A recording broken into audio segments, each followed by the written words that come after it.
it's Paul Sakis, Good News Broadcast, speaking to Katherine Whiteside. Hi, Katherine. How are you? Hi, Paul. How are you? Okay, good. Best-selling author and an outdoor living expert. We're going to learn about getting more out of your home. In what regard?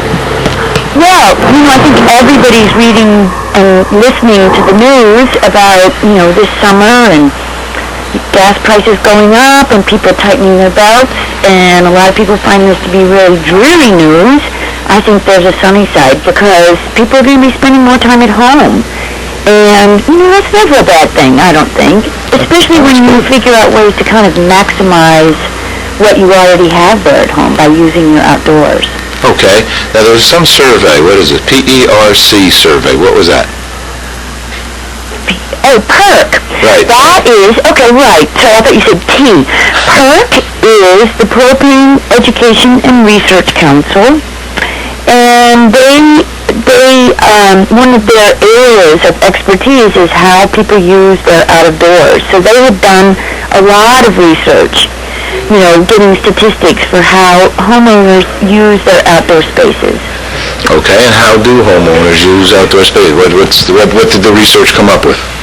Well, 52% of those surveyed use their outdoor spaces for relaxing, which is good. I think we kind of tend to lead a frantic pace these days, and relaxing is very important when you're together as a family. I agree. I'm frenetic right now. I got home 4 in the morning from Washington, D.C., so I'm like bongers. Oh, my goodness. But I did see something nice on the TV this morning up in the Stone Barns up in Tarrytown, okay, where I grew up, which that is that's my little piece of heaven. Yeah. And especially that area where Rockefeller was so kind to give the estate away to the state.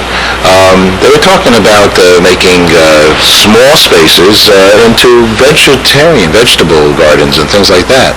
So this is good what you're talking about. So what can we do with our backyards to make them more more livable, let's put it that way. Sorry. Well, I find whenever you roll out the food cart, the people tend to gather. So I always recommend that, that you get a grill out there, a couple of tables, have your family outside, entertain your guests outside, eat outside, cook outside, be together in a comfortable, relaxing way. Mm-hmm. Okay. This is a study was done by Propane Education and Research Council, okay? So in a sense, propane is used for grilling, right? Right. And we need to be smart about propane use, as we need to be smart with charcoal use, right? Right. Probably, do you know about propane and putting propane in backyards? Absolutely, because I use it myself. Okay. I used to be a charcoal grill girl, right, and and then I also had a wood grill. I found that I tended not to cook outside just because it was a hassle. Right.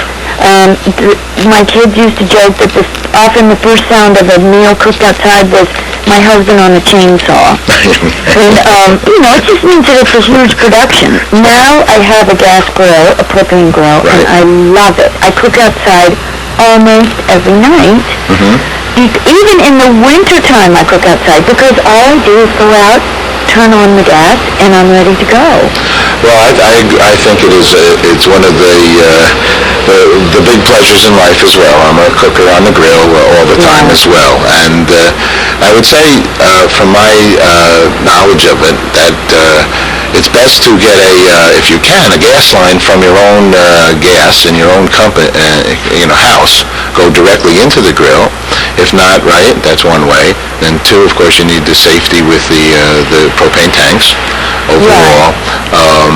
And then just to enjoy it. Make sure you turn it on, turn it off. And actually, in many parts of the country, well, first of all, I will say that, I live in the country, so I don't have a gas line that comes into my house. Mm-hmm. Okay. I'm not on municipal services, as many people are not. Sure. So I have a propane tank, and the technology now has made it by far the safest way to heat your house and to, cook on the stove inside and to cook outside. Second of all, my kids now live out in California, and they're not allowed to have anything but a propane grill because of sparks. Oh, wow. And fire danger. That makes good sense. So here I am living on a big farm right next to a hayfield that hasn't been cut yet, and, I think I would be a little bit irresponsible if I were lighting fires in my backyard. I agree with that, and also there is that concern with even with the charcoal, say, if it's not wood, with charcoal is putting in, first it has a gaseous smell, and then usually people put, if they're not pre-dipped or whatever, with some, gasoline, then you're pouring that gasoline, and one of the classics is it starts and the gasoline whoosh, it goes. Oh, that's a terrible concept, right? And a lot of people don't know about that. Meaning that if you have charcoals and you did that don't ever put more lighter fluid on it, right? Oh, absolutely not. But that's why I don't use charcoal or wood anymore. It's really a safety thing. Okay. Propane is much safer. Well, it's all good. So it's exciting. What are some of your books about? Well, I write about gardening and cooking. And my latest book is called The Way We Garden Now. Okay. And I wrote it actually for my children. Okay. Because they moved to California, and they were always calling me and sending me pictures on their cell phone. Mom, are these the artichokes we planted, or is this a dandelion? Right. And I loved any reason for them to call me, but I realized, I said, well, you guys should go get a book. And they said, oh, we looked. They're all, very unattractive. So I decided to write a book that was a very simple list of projects that took you from not having a garden at all the way through having specialty areas in your garden. It's arranged in very easy projects. There's 41 projects. The illustrations are so gorgeous. They were done by Peter Gergley, who's my pediatrician. Yes, and the book came out. It was published by Clarkson Potter, a division of Random House. And I get calls about it all the time. People say, it changed my life. Hey, Katherine, great. You know what? Have your publishers send us the press materials on that, and we'll do a separate story on that, okay? That is a big thing for me, actually. Major thing. Yes, because I'm going to go out to my daughters, okay? And they've been so kind since they moved into their house, and also given me a grandson, to allow me to do the gardening.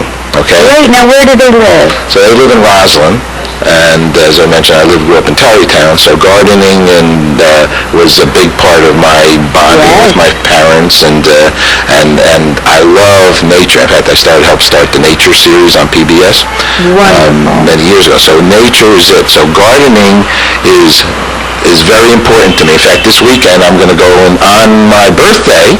My birthday present is to allow me to put the morning glory.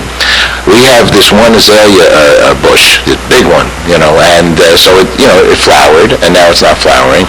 But my son, my daughter's husband, doesn't like the bush in essence because it's not so symmetrical.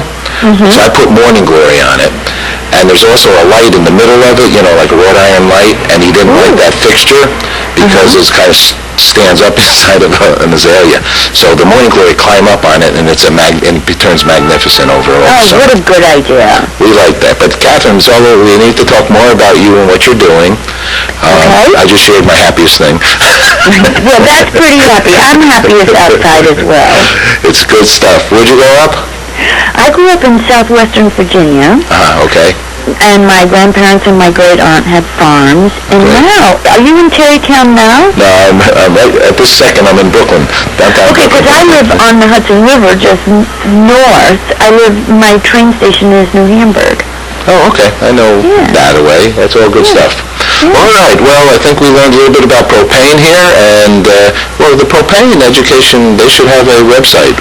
Yes, that's the Propane Education and Research Council. Yeah, but do they have a website? It's called .com. Oh, okay. That's the website that we'll link over to. Thank you very much. Okay, Katherine, take care. Thank you. Bye-bye. Bye-bye.